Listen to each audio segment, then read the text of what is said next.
За сайн байцгаана уу? Миний анхны бичлэг татамжрал 2014 оны 11 сараас одоо хүртэл гарч байгаа локейшн сургалтыг ярилцгаая. За шууд бичлэгэнд орцгоё.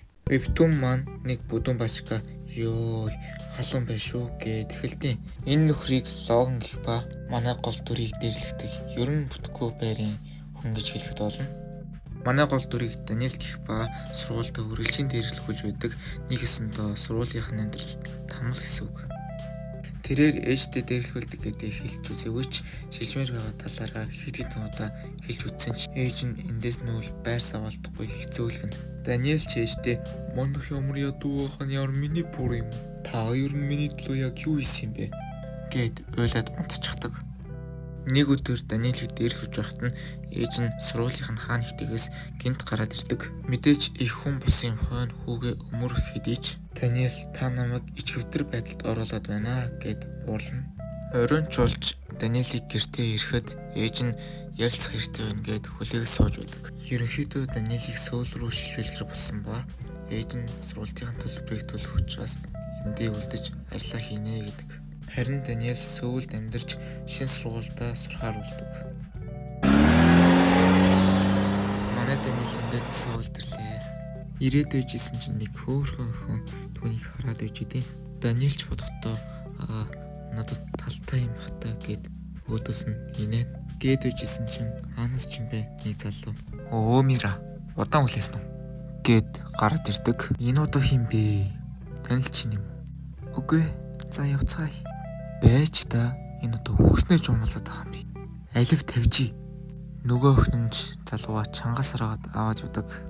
Манай Даниэлч ивлэхээр араас нь очдогч өнөөх залуугийн уурыг хүргээд нүүрэндээ 5-6 хусуулаад хайна. Хүмүүс ч ийм юм дээр ямар нош юм блэ? Бичлэг хийгээд интернетд тавина. Оройнч Даниэл зодуулсан бичлэгээ үзээд уйлаад унтаад өгдөг. Гинт жишээс нь хүрээд шийхэр 0 ороод толонтой хартал амар гоё битээ царайлаг залуугийн бие орсон байдаг. Тэгээд л буцаад орлогоо явтал өөрийнх нь биеийг унтчээд байгаа. Тэгээд what the fuck юу болоод байна гэд сэрэтэл өөрийнхөө биеийг сэрэн зүүд байсан юм байна гэж бодтол өөрийнхөө нөгөө биеийг хажууд нь унтж байдаг юм. Уучлаарай та хэн бэ гэж сэрэтэл өөрөө нөгөө биеийг сэрнэ. Нэг өсөндөө нөгөө биеийг унтахад нөгөө биеийг сэрнэ л гэсэн үг. Шинэ биеийг нь төгс бие, харин ориг биеийг нь ориг бие гэд явъя. Өглөөнч болж Даниэл төгс биеэрээ сургуультай явдаг. Ангидаа ороод өөрийгөө Даниэл гэж танилцуултал ангийнх нь охтууд "Хөөх, ямар царайлаг юм бэ? Ямар хөөрхөн юм бэ?" гэд бүр салахгүй. Тэгээд багшийнхаа зааж өгсөн суудлын дээр суудал хажууд нь анх Сөүлд ирэхэд зодсон банд нь сууж байдаг. Энэ нөхрийг Зак гэдэг шүү заяа. Тэгэл үжилсэн чинь нэг охин хажуунаас нь гарч ирээд манай Даниэлийг найрах гэж үздэг. Закийн шнэсэр нь хацар нулаагаад Даниэл рүү шидэстэй. Хажуунаас нь Закч хурган урьсан настай. Даниэлийн шинээр суралцж байгаа энэ сургууль нь тусгай ахлах сургууль бөгөөд дотроо загварын танхим, архитектурын танхим, комикийн танхим зэрэг байдаг бөгөөд энэ сургуульд нь олон аяллууд суралцдаг аж. Засваргаач болж Гуанзанд хоол идэхэд ортол сургуулийнх нь бүх охтууд Даниэлд нурж унастай. Үүнийг харсан атархсан хөвгүүд Даниэлийг дээрлэх гээд булан тойртол яг үнэндээ дээрлэх гээгүй байсан бөгөөд хаанаас ирсэн юм өндөр бас дог юм аа гэж асуугаад тамхи өгдөг. Даниэлч татчихдаггүй гээд дээрлэхүүлнэ гэж бодоод "Өө би тамхинаас гарсан" гэд хэлсэн чинь нөгөө хэд нь жирэхэд л "Энэ гүлөгч нь тулаанч биш үү? Бэлтгэл хийдэг баг. Бүрийг хардаа." За тэгээд Даниэл хоёр биеийг тэжээх боломжгүй гэж үзэн өдөр нь төгс биеэрээ хичээлд явж шөнө нь ориг биеэрээ цагийн ажил хийгээр болдог. Ингээд манай Даниэл 7-Eleven-д ажилд ордог. Тэгсэн хамгийн анхных нь үйлчлүүлэгч нь ангийнхан Зак байх бөгөөд Даниэлээс арх тамхи авах гэсэн хэдий ч манай Даниэл насан туршид хүүхэнд өгөхгүй гэсэн ахиад л нүрэндээ 5-6 шалгалаад авдаг. Ийхүү Даниэл маань өндөө тайлж 6 хулна.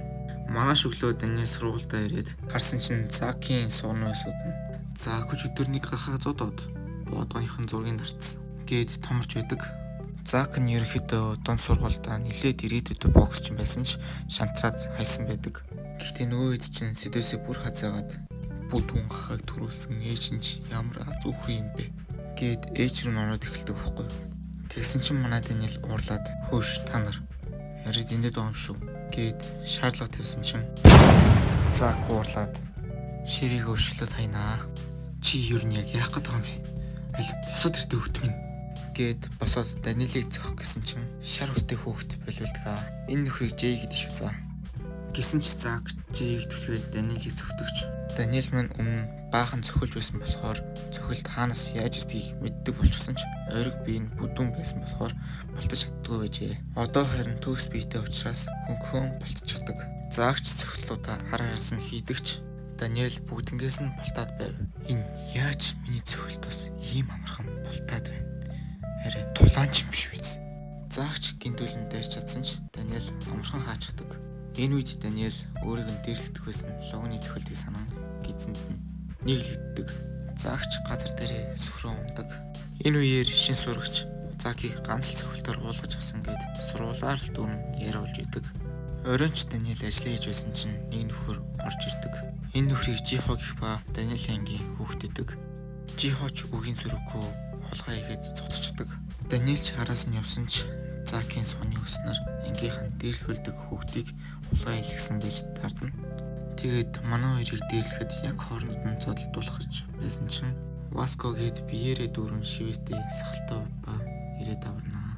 Васко нь ерөөхдөө Даниэлийн сургуулийнх нь Борнакс гэх бүлэглэлийн толгойгч юм. Танай ангид Даниэл гих шин сурагч шилжиж ирсэн байгаа. Тэр хүүхдэд битгий далдганаа дугаар гэж дамжуулж хаар гээд уйлчдаг. Маргааш нь чуулж Даниэл хоолны цагаар Жиходог танилцах ба Васко үнийг дээрлэхэд гэж хараад шууд үгийн зүрхгүй мөрнөөс нь хатгаад авдаг. Үнийг Васкогийн үхлийн хатгалт гэдэг бөгөөд хатуулсан хүн тэр дороо сүйддэг гинэ. Гэхдээ манай Даниэл сүйдэх битгийл бүр гарын тавиулаад буруу ойлголт үүсгэсэн гэдэгтээ уушлах хүсдэг. Үүнийг харсан сургуулийн томчуулч гэсэн бүр шок. Үүний дараа Закийн сууны өснүүд нь Даниэлийн хүчийг хараад найзууд болцгоё гэдэг. Даниэлч найзуудтай байж үзээгүй болохоор шууд оройн хоолнд орхуулдаг. Оройнч дуудсан газар нь очтол Зак болон Зой сууж байдаг. Закч энийг хэн дуудсан юм бэ гэж сүр бадрах боловч найзууд нь дуудсан гэдгийг хэлдэг. Тэгээл Даниэлийг хаана амьдардаг ингээд асуусан чинь нэг найзтайгаа амьдардаг, сургуулаа хайцсан гэд нөгөө би ялсан чинь сургуулаа хайцсан том гангстертай амьдардаг юм байна гэдээ ойлгочдөг. Хэсэг хугацааны дараа логонтой адилхан бүтэхгүй байрын улгаачууд орж ирээд манай эдийг дийлэх гэдэг. Манай цагстаа алнаа л гэж бодсон. Хитрхи их сууж уугаад байхгүй. Зак маань согтоороо их сайхан ажил болчт юм билээ. Үүний дараа Даниэл үргээд хүртэл амар ууртай болсон байдаг. Яасан бэ гэсэн чинь Зой архийг ус гэж хэлээд Даниэлд уулгасан байж таарва. Зак уугаараа маш сайхан ажил болчихдог бол Даниэл яг эсрэгээр ууж таардаг. Өөш та нар наад уцнуудаа авэдэр гэд өөрийнх нь нүцгэн биеийн зургтай утсыг аваад бяцад гайчдаг. Үүнийг харсан дээрлэх гээд байсан ах нар бүр шок. Төдөлгүй Даниэлч тасаад унтчихдаг ба нөгөө бие тасэрнэ. Тэгээ буцаад нөгөө биед орохын тулд унтах гэж хичээсэн ч нөгөө бие нь тасарсан байсан болохоор нэг л болдоггүй. Яг чаргагүй болж Даниэл ориг биеэрээ төгс бие авахар явна. Тэгэл очсон чинь манай Даниэлийг Закийн суун уснаар дээрлэх гэдэг. Аз үл сайхан ажтай Зак гарч ирээд миний хөөрхөн хаас холд гэд ер нь л өмгөөлөх шинжтэй байдаг.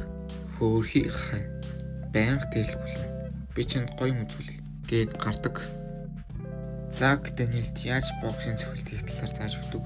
Даниэлч Зак эднэрийг явсны дараа өөрөө бас хийж үздэг ч ондгүй юм. Энэ үйл явцыг хардаас нь Васкораа зогсож идэв. Тэгээд манай Даниэлч эцсэндээ бантаад төс бие аваад гүйцдэг. Васкоч Даниэлийн явсны дараа нөгөө машины зөгтөг ба дээдрхөр зогтдог. Цогчийн баруун тал руу харсан Даниэлийн цохилтоос болоод болон ургацсан байдаг. За энэ хүртэл үзсэнд баярлалаа. Эпизод 1 маань энэ хүрээд дуусчихин. Дараагийн бичлэгийг хурд үзэх хүсвэл лайк болон сабаа дараарай.